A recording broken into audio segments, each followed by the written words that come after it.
دوستو، آج ہم آپ کو اللہ کے پیارے نبی حضرت محمد صلی اللہ علیہ وسلم اور شیطان کی ملاقات کا واقعہ بتانے والے ہیں، جس سے آپ کو معلوم چل جائے گا کہ شیطان ہمیں کس طرح سے برے کام کی طرف لے جاتا ہے۔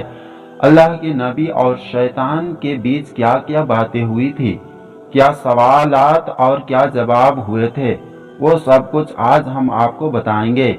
جب اللہ تعالیٰ نے حضرت آدم علیہ السلام کو بنایا، فرشتوں اور شیطان کو اللہ تعالیٰ نے حضرت آدم علیہ السلام کو سجدہ کرنے کا حکم دیا تو سب نے سجدہ کیا، لیکن شیطان نے سجدہ کرنے سے انکار کر دیا۔ اللہ تعالیٰ نے بھی شیطان کو لعنت کے ساتھ جنت سے نکال پھینکا۔ شیطان کو جنت سے نکالے جانے کی وجہ ایک انسان ہوا، تو اپنے بدلے کی آگ بجھانے کے لیے شیطان نے اللہ کے بندوں کو سیدھے اور نیک راستے سے ہٹانے کا کام شروع کر دیا۔ کئی نبیوں اور رسولوں کے دور میں شیطان ان سے ملاقات کرتا رہا اور ان کی قوم کو تباہ اور برباد کرنے کے لیے الگ الگ چالیں چلتا رہا اور ان کو گمراہی میں ڈالتا رہا، جس کی وجہ سے ان پر دردناک عذاب آئے اور ان کا نام و نشان مٹ جائے۔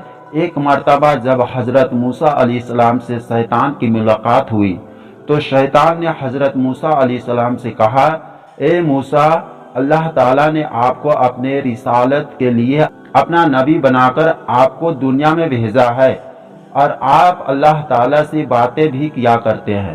میں بھی خدا کی مخلوق میں شامل ہوں اور مجھ سے ایک گناہ ہوا ہے اور اب میں اس گناہ سے توبہ کرنا چاہتا ہوں۔ آپ اللہ تعالیٰ کی بارگاہ میں میری سفارش کرے کہ اللہ میری توبہ قبول کرے۔ حضرت موسیٰ علیہ السلام نے اللہ تعالیٰ سے شیطان کے لیے دعا کی۔ اللہ تعالیٰ کی طرف سے حکم ہوا، اے موسیٰ، ہم تمہاری دعا قبول کریں گے۔ اور شیطان کے لیے اللہ نے حکم دیا کہ اسے حکم دو کہ وہ آدم علیہ السلام کی قبر کو سجدہ کرے، پھر اس کی توبہ قبول ہوگی۔ شیطان نے انکار کیا اور گھمنڈ اور غصے میں آ کر کہنے لگا، جب میں نے حضرت آدم علیہ السلام کو ان کی زندگی میں سجدہ نہیں کیا تو آج ان کی قبر کو بھی سجدہ نہیں کروں گا۔ پھر شیطان نے کہا، اے موسیٰ، آپ نے اللہ تعالیٰ کی بارگاہ میں میری سفارش کی ہے، اس کے لیے تمہارا مجھ پر حق بنتا ہے۔ چلو میں تم کو کچھ راز کی باتیں بتاتا ہوں، تم مجھ کو 3 حالتوں میں یاد کیا کرو، ایسا نہ ہو کہ میں تم کو ان 3 وقت میں برباد اور تباہ کر دوں۔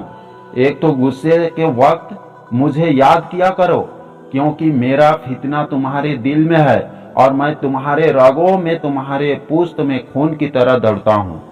دوسرا، نیک کام کے وقت مجھے یاد کیا کرو، کیونکہ میں انسان کے پاس اس وقت جاتا ہوں جب وہ کوئی نیک عمل کر رہا ہوتا ہے اور کام کرنے سے روکتا ہوں۔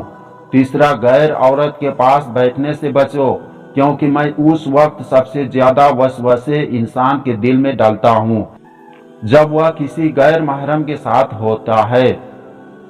حضرت ابن عباس رضی اللہ تعالی عنہ فرماتے ہیں، حضرت محمد صلی اللہ علیہ وسلم مسجد سے باہر نکلے تو وہاں شیطان کھڑا ہوا تھا۔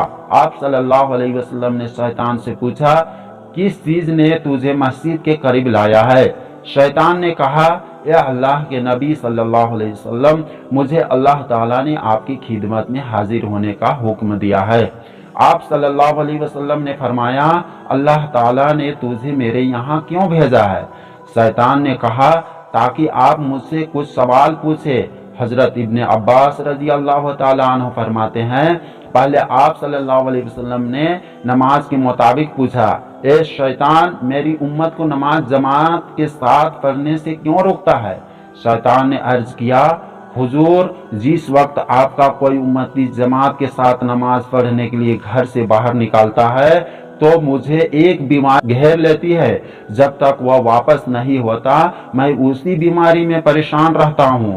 پھر آپ صلی اللہ علیہ وسلم نے پوچھا، تو ان کو علم حاصل کرنے اور دعا مانگنے سے کیوں روکتا ہے؟ شیطان نے عرض کیا، جب کوئی شخص اپنے رب سے فریاد کرتا ہے تو میں اس وقت اندھا اور بہرا ہو جاتا ہوں۔ مجھے اس وقت شفا سکون ملتا ہے جب وہ دعا مانگ کر کسی دوسرے کام میں لگ جاتا ہے۔